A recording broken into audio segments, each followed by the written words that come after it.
Welcome to this explainer. Okay, so if you're trying to figure out what a personal VPN actually does to your data, you are absolutely in the right place. Today, we're going to strip away all that marketing jargon and really look at the nuts and bolts of your digital footprint. Okay, let's dive into this. It's the big question, right? You see the ads literally everywhere. But does a virtual private network actually give you total internet anonymity? Well, to figure that out, we kind of have to challenge some of the biggest assumptions about how our data actually travels across the web. So here's our roadmap for this explainer. First, we'll look at the baseline of HTTPS and ISPs.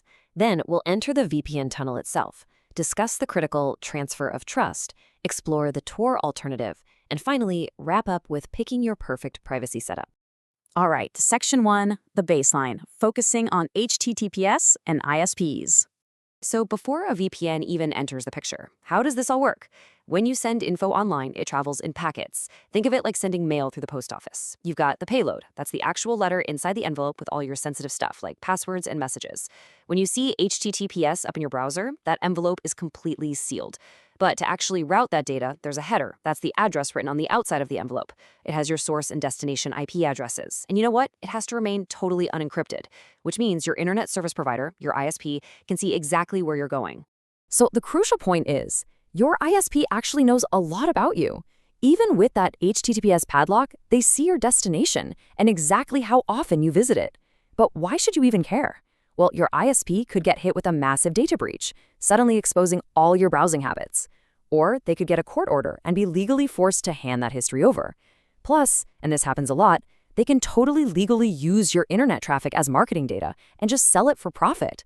Which brings us to Section 2, enter the VPN tunnel. All right, let's walk through the actual mechanics here. When you use a personal VPN, you download a client onto your phone or laptop. That client encrypts your data and sends it through a secure tunnel directly to the VPN provider's server. Once it's there, the data gets decrypted and forwarded on to whatever website you're trying to visit. It's basically acting like a middleman or a proxy. You know, it's definitely not some magical double encrypted tunnel all the way to the website. It's really just an encrypted bridge between you and the VPN company. But because you've set up that bridge, your ISP is officially blinded to your final destination. Seriously, when they look at that unencrypted header data now, all they see is an endless loop of traffic going from your computer to one single destination, the VPN server. So they're completely taken out of the loop when it comes to your actual web surfing. Now, let's be real about what a VPN actually does, because it is definitely not an invisibility cloak. Yes, it absolutely hides your real IP address and your geographic location from the website you're visiting. They just see the VPN's location. But, and this is a big but, it does not hide your identity if you literally log into the website. If you sign into your social media or if you've accepted a bunch of tracking cookies, they still know exactly who you are. The VPN doesn't change that at all. Beyond just privacy from your ISP, though, there are other huge reasons people use these. Since websites think you're located wherever your VPN server is, you can use that to bypass certain controls.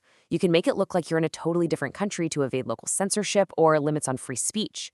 It's also incredibly popular for getting around geographical restrictions, like, say, accessing the streaming content you already pay for at home while you happen to be traveling abroad. Moving on to Section 3, the transfer of trust. This is basically the core concept of this whole explainer. Now, what's really interesting about this slide is the severe irony of this situation. Think about why we left the ISP in the first place, because they were snooping on our data, right? Well, running massive server networks isn't cheap. So if you're using a free VPN app, how do you think they're keeping the lights on? It's that old saying, if you aren't paying for it, you're the product. Instead of escaping surveillance, you might have literally just handed all your highly concentrated data over to a free VPN company that turns around and monetizes it. So let's break down the new risks you've essentially just taken on. You have simply transferred your trust from your ISP directly to this VPN provider. And guess what? They might be keeping the exact same detailed traffic logs that your ISP was. They're definitely still subject to court orders. They might sell your info to marketers. Plus, because they hold the data for thousands of privacy-seeking users, they are a massive, centralized target for hackers. A VPN doesn't eliminate your privacy risk, you guys. It merely moves it to someone else. So, what if trusting a single VPN company just isn't secure enough for you? That leads us to Section 4, the Tor alternative. Let's move to and see how this builds a totally different approach to anonymity. Tor stands for the onion router. Instead of one direct tunnel like a VPN, Tor takes your encrypted traffic and bounces it through 3 separate relay nodes all around the world. It goes from node 1 to node 2 to node 3.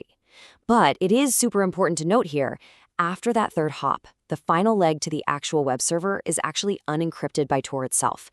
It relies entirely on standard HTTPS if the destination site supports it.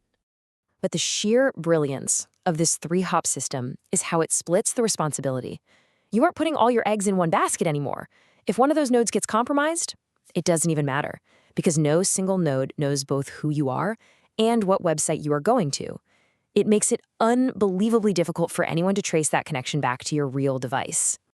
Okay, we've covered a lot of ground. Let's wrap this up with Section 5, picking your perfect privacy. And this brilliantly illustrates the real-world trade-offs you have to make.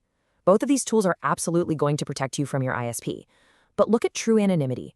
Tor is extremely high, whereas a VPN is pretty limited since the provider still knows who you are. On the flip side, Tor's complex 3-hop encryption makes it notoriously slow. Like, expect constant buffering if you're trying to stream a video. A VPN, super fast, great for streaming. A VPN is also super simple to just set and forget, whereas Tor requires you to use a specific, slightly complicated browser. Let's put this into everyday context so you know exactly when to use what. If you're just grabbing a latte, sitting on public Wi-Fi at a coffee shop, and you just want to make sure the network isn't snooping, using Tor is complete overkill. A simple, personal VPN is the absolute perfect, straightforward defense. But let's say you're a high-stakes whistleblower trying to report corporate abuse to the world while maintaining strict anonymity. Yeah, a VPN is a terrible choice for that. The Tor network is the essential, heavy-lifting tool you'd need for that kind of critical privacy. As you'll see whenever you go down the privacy rabbit hole, things just aren't always what they seem. So I'm going to leave you with this final provocative thought to take away from our explainer today. Look at the apps and services you use right now to stay secure. Who are you currently transferring your trust to? And most importantly, are they truly worthy of it?